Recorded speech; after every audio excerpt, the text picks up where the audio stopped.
अस्सलाम वालेकुम नाज़रीन इकराम, मैं हूं आपका होस्ट अयाज अहमद। नाज़रीन इकराम, अपेक्स कमेटी का इंतहाई अहम इजलास हुआ है और उस इजलास के अंदर वज़ीर आज़म शहबाज शरीफ और अली अमीन गंडापुर की डायरेक्ट आपस में तकरार हुई है। और उस तकरार के बाद आप ये कह सकते हैं कि गेम इज़ ओवर नाउ, कहानी अब ख़त्म हो चुकी है। और पाकिस्तान मुस्लिम लीग नून को मुकम्मल तौर पर इस बात का अंदाज़ा हो गया है कि उनकी इंश्योरेंस पॉलिसी जो थी वो अब ख़त्म शुदा है। वो जो ये सोचते थे कि इस काम को हम चलाते रहेंगे और हमारी हुकूमत भी चलती रहेगी, ऐसा अब नहीं होने वाला। और पाकिस्तान मुस्लिम लीग नून के अंदर वो ग्रुप जो ये चाहता है कि ये मुज़ाकरात ना हों, इमरान खान जेल के अंदर रहे, हमारी कुर्सी हमारे हाथ के अंदर रहे, वो ग्रुप पाकिस्तान मुस्लिम लीग नून के अंदर एक्टिव हो गया है। पहले मैं आपको ये बताता हूं कि बातें क्या हुई हैं। अपेक्स कमेटी का इजलास था, पाकिस्तान भर से अहम तरीन शख्सियात हमारे मुल्क की उन्होंने इस इजलास के अंदर शिरकत की। हमारे वजीर आजम, हमारे आर्मी चीफ, हमारे वज़ीर आला और भी लोग जो सिक्योरिटी से रेलिवेंट लोग हैं, उन सब ने इसके अंदर शिरकत की। और इस इजलास के अंदर वजीर आजम शहबाज शरीफ साहब क्या कहते हैं? कहते हैं कि इस्लामाबाद पर यलगार के नतीजे में सोशल मीडिया ने झूठ और हकायक को मसख करने का जो तूफान उठाया, हालिया वक्तों में उसकी नज़ीर नहीं मिलती। सोशल मीडिया पर झूठ के तूफान को ना रोका तो हमारी तमाम काविशें दरिया बुर्द हो जाएंगी।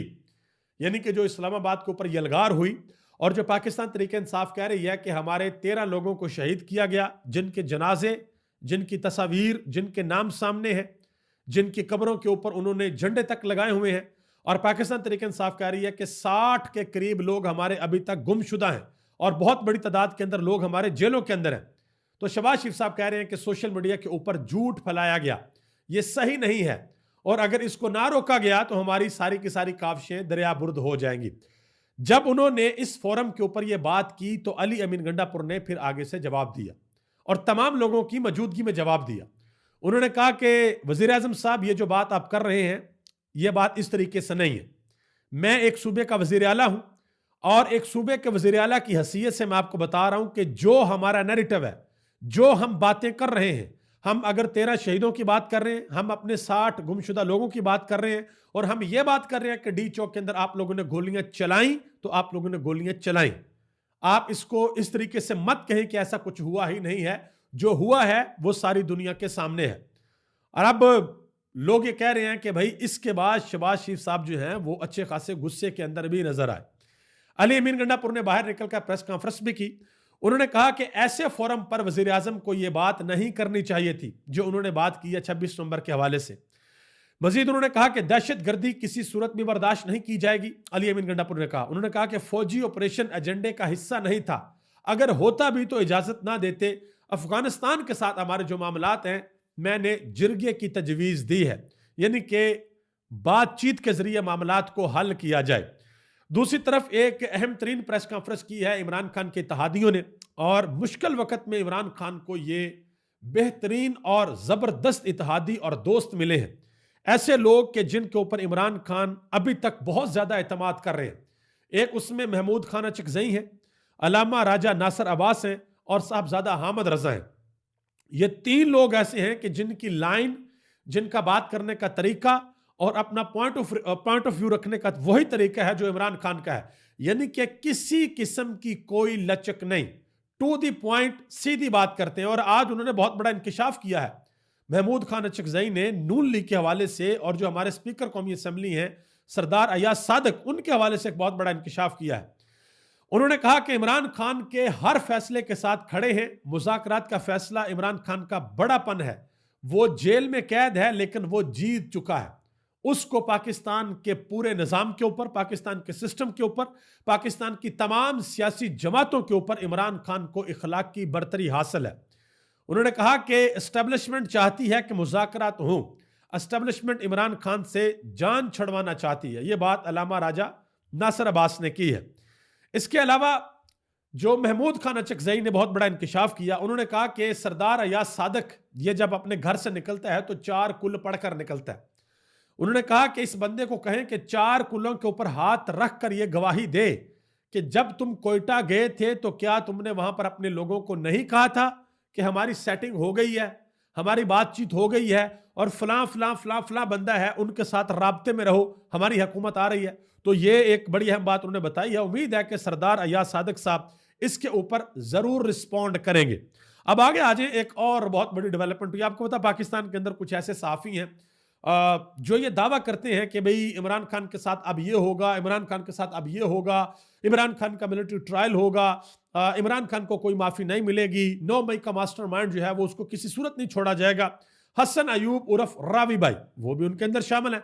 उन्होंने एक बात की है, कहते हैं कि यह फैसला हुकूमत के हाथ के अंदर नहीं है कि इमरान खान ने रिहा होना है या नहीं होना।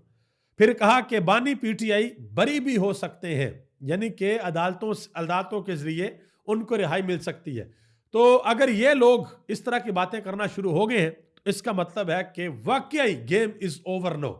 और पाकिस्तान मुस्लिम लीग नून के हाथ एक चीज लगी थी, वो थी 9 मई, जहां पर भी पाकिस्तान मुस्लिम लीग नून के सीनियर वज़रा, जो भी लोग इनके जहां पर जाते हैं, लोग इनसे बात करते हैं तो ये कहते हैं भाई 9 मई, इन्होंने 9 मई किया, यानी कि तहरीक इंसाफ के खिलाफ जो काउंटर नैरेटिव है नून लीग के पास वो सिर्फ 9 मई है।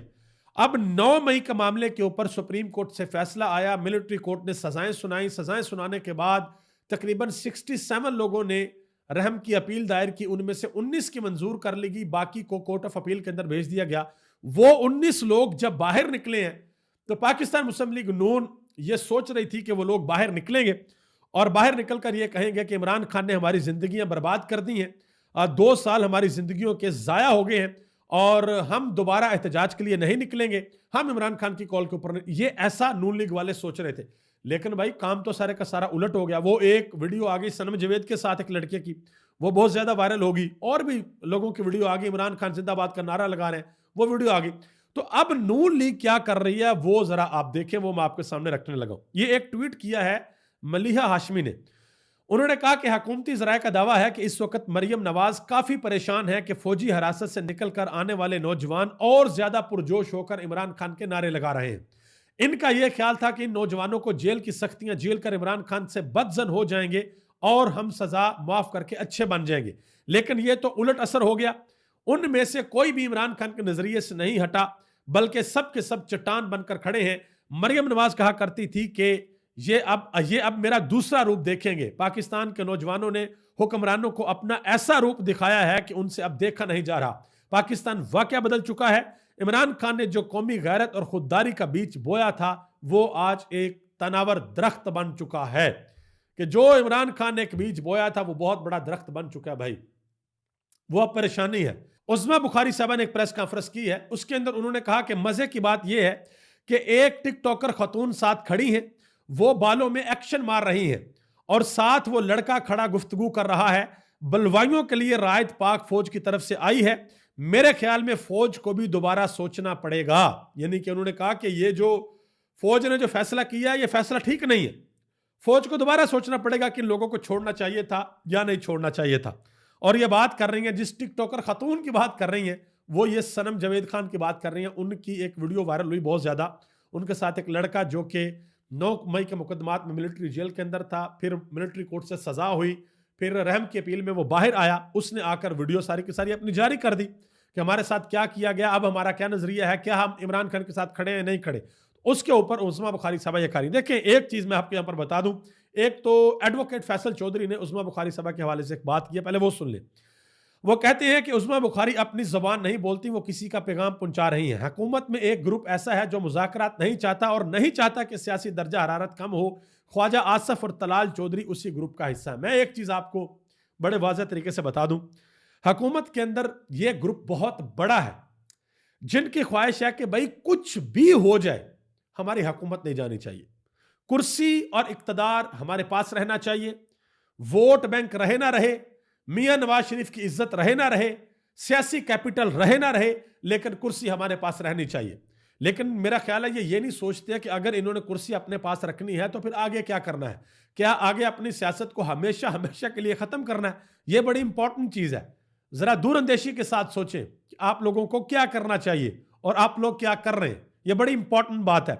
तो नून लीग के अंदर जो बड़ा ग्रुप है जो ये चाहता है कि भाई किसी भी सूरत ये मुज़ाकरात कामयाब ना हो, वो ग्रुप अब एक्टिव होगा और हो सकता है कि मुज़ाकरात को बहुत बड़ा धचका लगे और ये मुज़ाकरात कामयाब ना हो। अगर ये मुज़ाकरात, मैं अगर का लफ्ज़ यूज कर रहा हूं, अगर ये मुज़ाकरात कामयाब ना हुए तो नून लीग जो ये सोच रखती है कि हमने पाकिस्तान तरीके इंसाफ को डरा दिया है, 26 नवंबर के एहतजाज में, और अब ये दोबारा अपने घरों से बाहर नहीं निकलेंगे। तो अब मैं आपको बताऊं, अब इमरान खान एक तो अकेला बाहर नहीं निकलेगा, यानी कि अपनी पार्टी को अकेले को बाहर नहीं निकालेगा। दूसरा, अब वो जब बाहर निकालेगा तो वो इस तरीके से निकालेगा कि हुकूमत के पास किसी किस्म का कोई जवाब नहीं होगा। और अब वो जब बाहर निकालेगा तो जो बाइडन की इंतजामिया भी नहीं होगी, ट्रंप की इंतजामिया आ चुकी होगी। इसलिए इमरान खान ने 31 जनवरी तक का टाइम दे दिया इनको। और इमरान खान ये भी देखना चाहते हैं कि मुज़ाकरा तो ये हमारे साथ कर रहे हैं, तो मैं ये जरा देखूं कि ये जो मेरा 190 मिलियन पाउंड वाला केस है, इसके अंदर इन्होंने मुझे सजा देनी है कि नहीं देनी, वहां पर ये मेरे साथ क्या करते हैं। क्योंकि वो केस हुकूमत के लिए परेशानी का बायस बन चुका है। उस केस में इमरान खान और इमरान खान